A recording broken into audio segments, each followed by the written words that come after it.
Hi, this is Lindsay Moss here with the Art of Education to share a strategy for maximizing the effectiveness of teaching aids in your art room.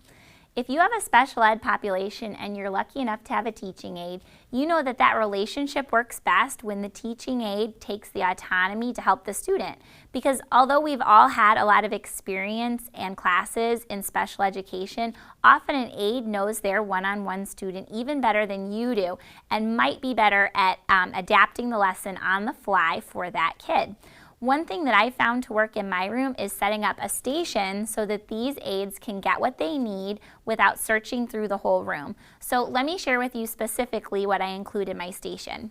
First, I have a box specifically for the aides, and in it I keep a handbook of my expectations and philosophy of education. There's also a list in there of different adaptations that a teaching aid could make for the student if they needed to, including listening to music, preferential seating, anything that might make the educational experience better for their kid.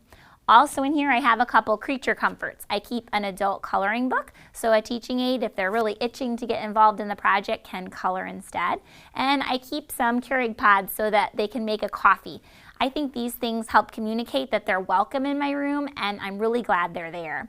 So beyond that, I have a bunch of boxes of supplies that those aides could access quickly so that they can adapt a lesson to the student as needed. Some examples would be textural plates for students who might have vision concerns, adapted painting supplies like bulb brushes or larger, wider watercolor paint trays or dishes.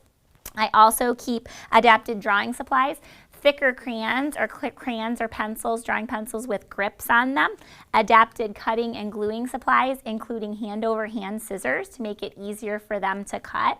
And finally, I also have a portable sensory station with something like kinetic sand in it. So if a student's feeling overstimulated, the aid has an option to calm that student before they have to remove them from the art room, because the goal is to keep them in art class making masterpieces.